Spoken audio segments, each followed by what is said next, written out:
Welcome back, you guys, to Choking Hazard. My name is Zach, and today I'm reviewing Malignant. Now, let me go ahead and preface this review by saying the very first half of the review is going to be spoiler-free. The second half is going to have spoilers in it, and that's because I just don't want to make two videos of this movie. I've been working on a second channel, so I'll tell you guys about that if it kicks off and is actually useful. But anyways, let's get into the review.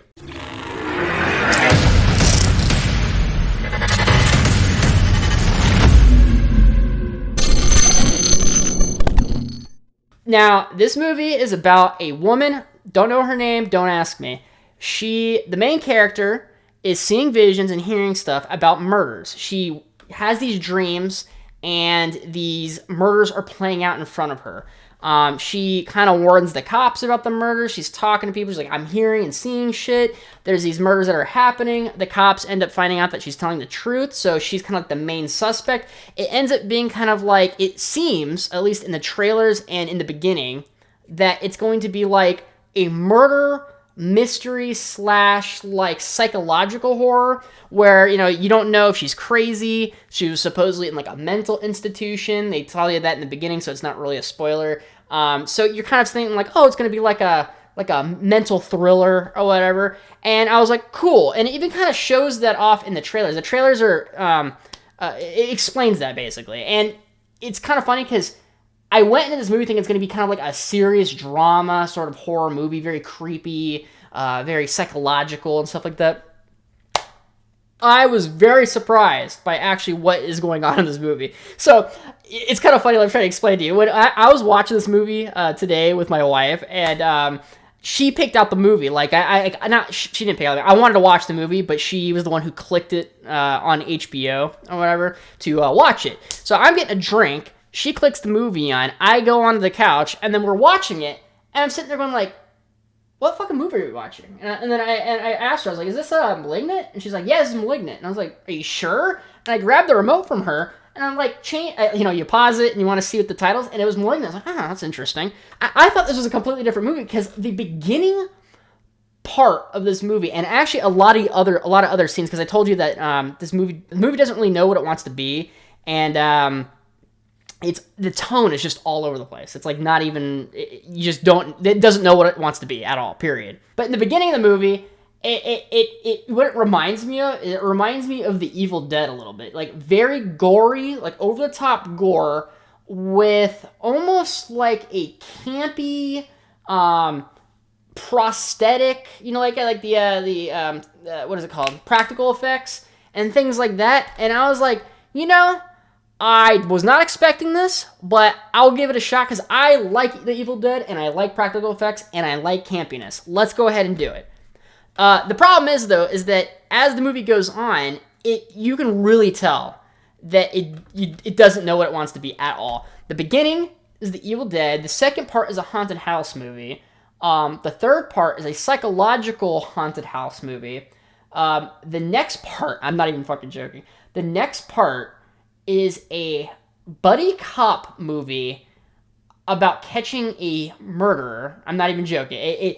It's ridiculous. There's actually a fucking good chase scene, like halfway through this movie, like a chase, like an action movie, full action movie, balls to the walls chase scene where people are like jumping off of like fire escapes and bouncing down stuff and like sliding through the whole like action movie scene, not horror movie, like action movie.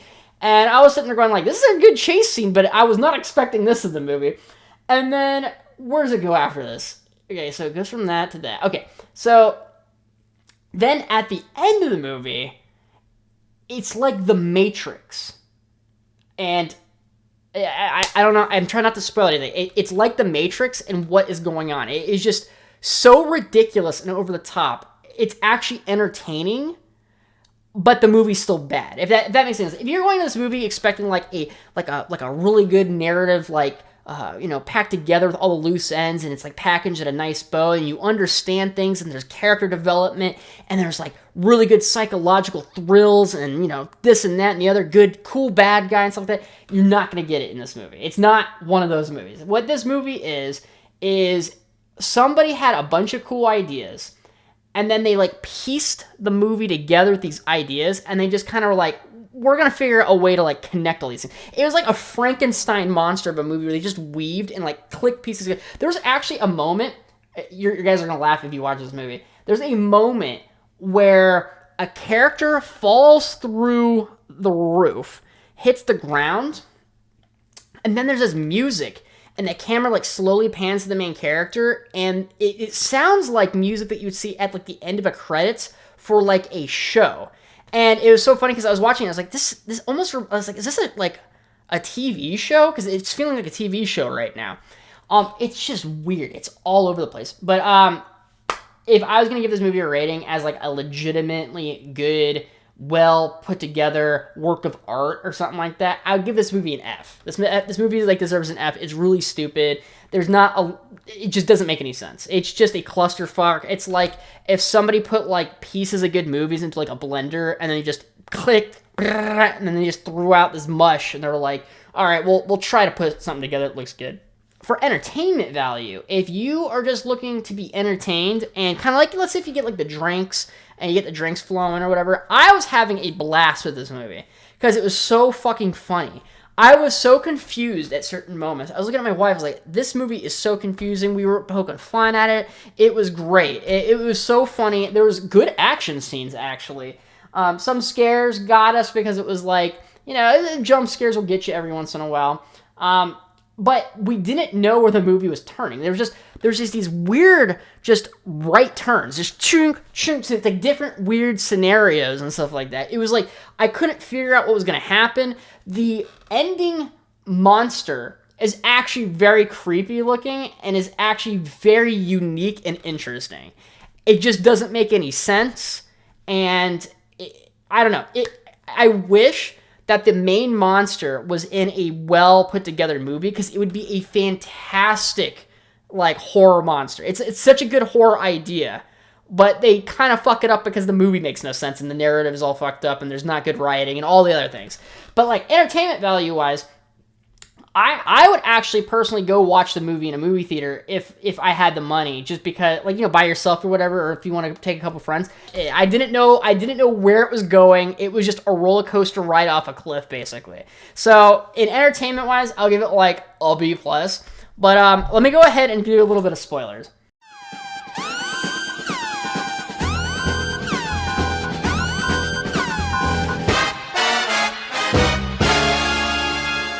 Okay, so the very first 2 minutes of the movie, I want to explain this movie. It's so fucking funny. So this is why I was so confused when my wife turned on the TV and was like, "Oh, this is Malignant," and I was like, "Is this the right movie?" Because so they pan in the most dramatic way into like this gigantic Arkham Asylum facility. It's like an insane asylum, but it was massive. It looked like something from fucking Batman, and it's on the corner of this cliff or whatever. It's just so over the top, it makes no sense. It looks almost like Dracula's lair, almost. I don't know how to explain this. But you'll see like a bunch of these people, almost like as stormtroopers running through the hallway, but they're like the nurses in white gowns or whatever, trying to stop this mental patient from killing everybody, like in this room. And the doctors are like, "No, don't open it. If you open it, we're all gonna die." And like this one person, there's this guy, he has like a dart gun. I swear to God, like this guy has a dart gun. He's like running in, and he's like, "Let me open the door. I'm gonna shoot it." And like all of a sudden, like this guy's like arm snaps or whatever in half, and then you look, and they have this like plastic sheet kind of covering the monster, so you can't really tell what it is. And it's like this ghoulish, weird dysmorphic creature with these little hands or whatever, and you can't get a good look at it yet. Really gross looking, and I was like there's like gore and practical effects. It was really weird, and it was blood everywhere in this room. It was like head to toe blood everywhere, and it had a really goofy vibe, like super duper goofy. Like people were screaming, and it was just all around goofy, Evil Dead goof, all the way camp cheese. Like that was it. And that's why my wife was like, "This is Malignant." I was like, "Really? This is Malignant? Okay, I'm in. I guess I'll keep watching it." But anyways, so let me go ahead and talk about the main character. So we meet this main character chick or whatever, and oh my God, this is so ridiculous. But anyways, she's a nurse that's coming home from like a long day's work, and she has like a headache, and she's hurting, and the baby's killing her and stuff like that, and her boyfriend or husband, I don't know who, I think it's her boyfriend at the time, kind of like rednecky looking guy, is just sitting on the bed watching sports with like full clothes on, which doesn't really make like, you know, usually you want to like kind of make a scene that kind of seems a little bit reasonable, like it kind of makes sense, but this movie, they're just like, we're not gonna fucking make anything make sense, fuck that. So this guy is wearing like full clothes, like shoes, everything, like two pairs of clothes, like two shirts, right? So he has like a checkered shirt over a wife beater on, pants or whatever, shoes. He gets the whole. He has everything on while he's in bed. Like nobody relaxes like this. But anyway, she comes home and she's like, "Hey, boyfriend, abusive boyfriend, how are you doing today?" And he's like, "Oh, I'm doing great," or whatever. "It was a great day. How are you doing? I'm sure, is the baby doing all right?" Blah blah. He switches like from 0 to 100. Basically, she like turns off the TV because she's like, "I'm so tired. I need a nap." And he's like, "Why'd you touch the TV? Like, why the fuck did you do that?" And then he like grabs her by the throat and just slams her up against the wall. He slams her up against the wall. It like cracks the wall behind her and like splits the back of her head open. And she's bleeding, and he's like, "Oh, I'm so sorry. Let me go get something for you." So he's like an alcoholic asshole boyfriend, okay? Now, the only reason they have this scene is because they need her to get her head cracked open. That is it. That is the only reason for this scene. They never bring up abuse about her boyfriend or anything like that later in the movie. The only reason they have this character, this wife-beater character in the movie, is to give her a crack on the head. That is it. And I'll explain to you guys, and you'll understand why the crack is kind of important, why like she has like a cut on her head, but whatever. But other than that, that's the only reason. So later that night, there's this monster that breaks in and just like snaps the boyfriend like neck in half, right? And it's kind of creepy and stuff like that. She runs down, she sees the monster, and she like freaks out and like she runs or whatever. And the monster like closes the door real quick on her. She runs up the stairs trying to get away from this monster, and then the monster smacks her, and she like goes through this, like she like falls down, and then she like hits her head on the ground. She wakes up in the hospital. Her baby's dead.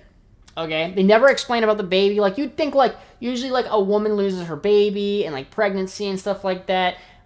There'd be some sort of like motherly undertone, like trying to save somebody else, kind of like, you know, Ripley in Aliens. Like in the second Aliens, she finds out that her daughter died of old age because she was stuck in the cryo chamber, and then Newt comes along. Newt is like her new daughter character that she needs to like take care of, and that's why she goes to leaps and bounds, because she almost like is yearning for like a daughter in her life.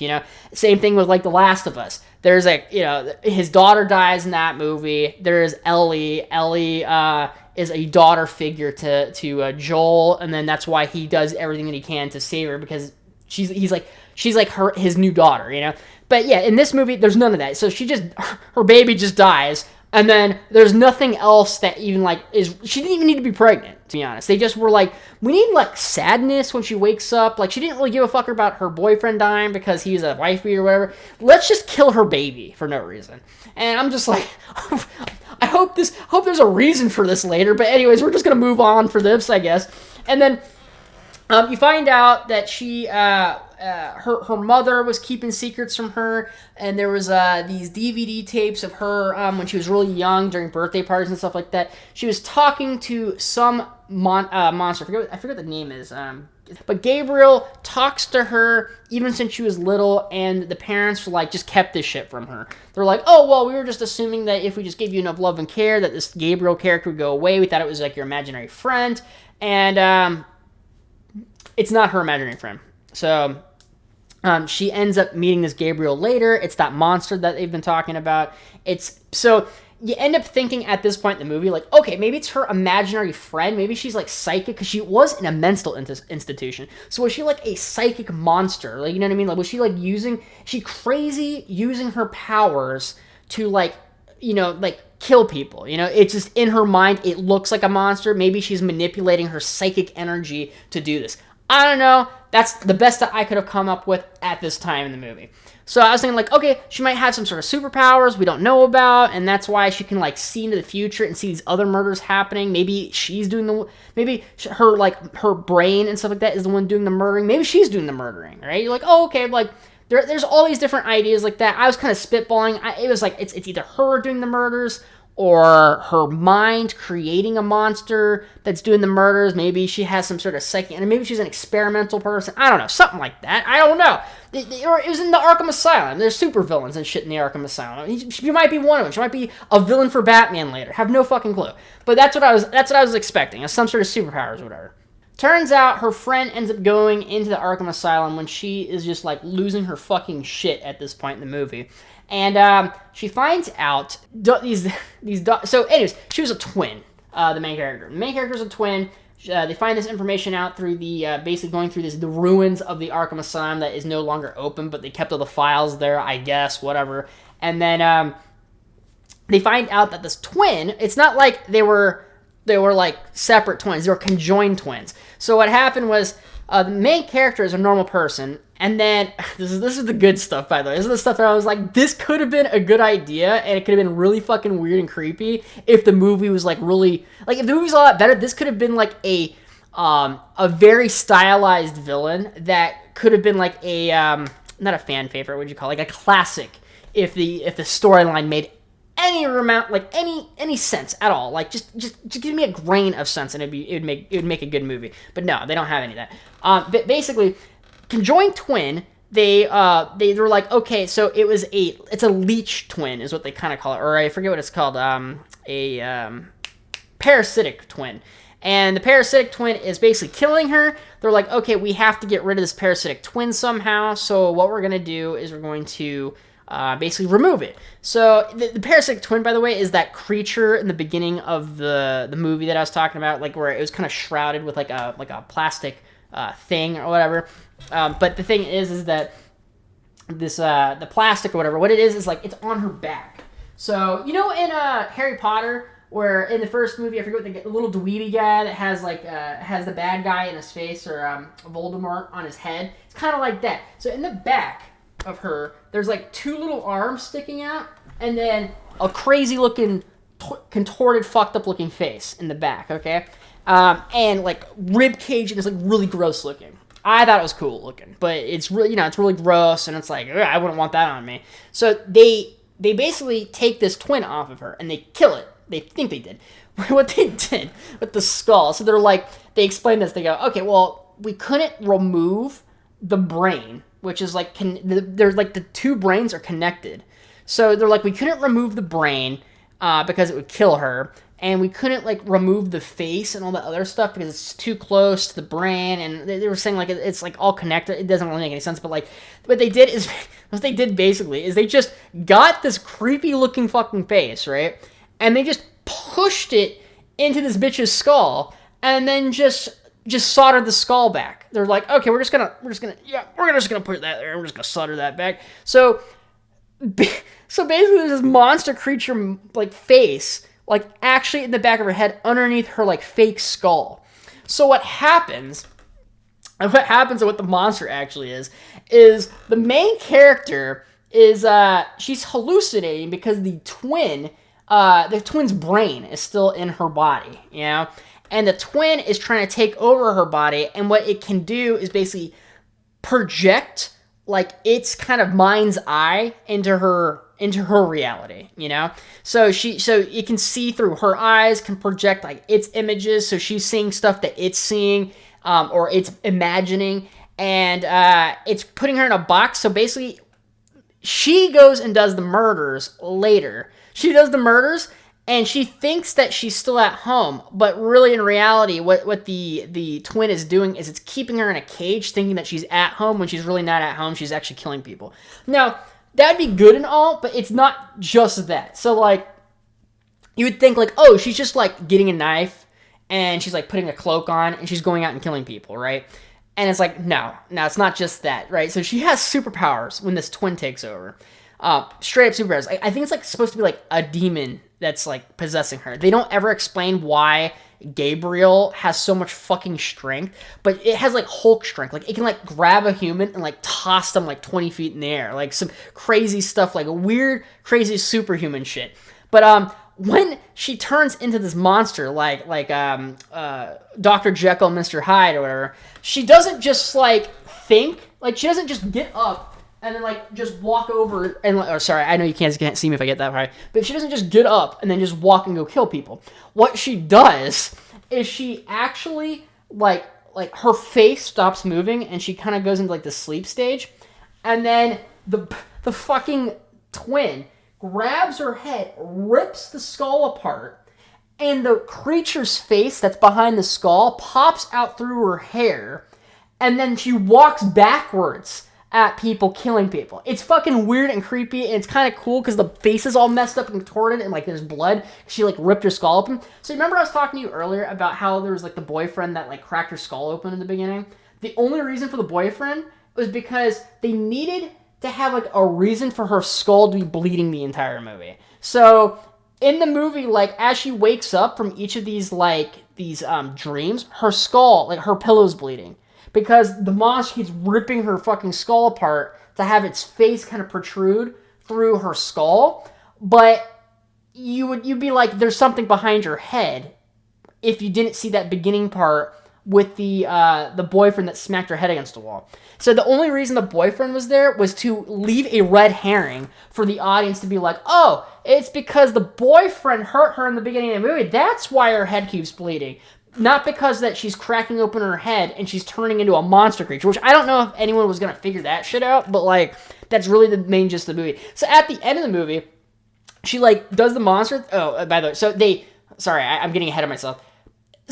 So they take this bitch in for murder because like she actually is murdering people, and technically.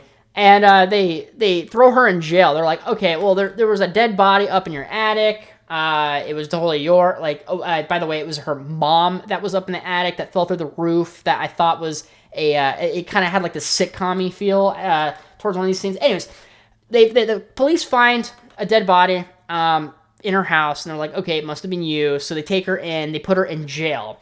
And she's with like all these other like tough chicks and stuff like that. And there's like this really brutal scene where she turns into the monster in the middle of the jail, and she just like kills everybody in jail. Like, and it's crazy. She's like just smashing people's heads, and because she's a superhuman at this point. I don't know why, but whatever. So she's like crushing people, snapping necks, just like it's brutal as fuck. She's like ripping people, snapping, chopping, slamming heads in the ground. It's gory, very Evil Dead-like. I like this ending scene, not just because it's like brutal, but because it's so over the top and ridiculous that I'm just like, I'm so happy. So she doesn't just so the monster doesn't just like stay as what she looks like, like as a normal person. It grabs this cloak and makes himself look, or him or whatever, Gabriel's self, like Neo from the Matrix, okay? And it has this knife like a ninja, and it's going around climbing up walls, killing police officers, doing like back bends to dodge bullets and all these weird moves and stuff like that. It kills like the whole police station by itself, like some sort of creature monster, almost like the Matrix, except like a creature monster version of Neo.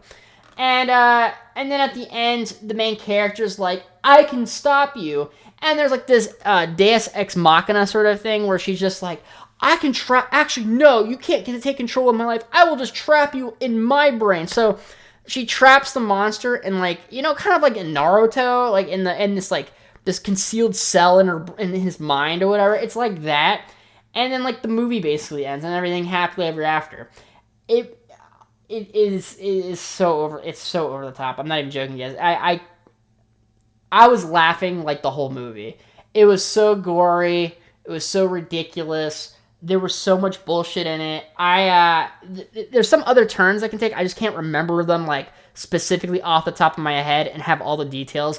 But I kind of gave you the general gist of the movie. It is so ridiculous. It's so funny.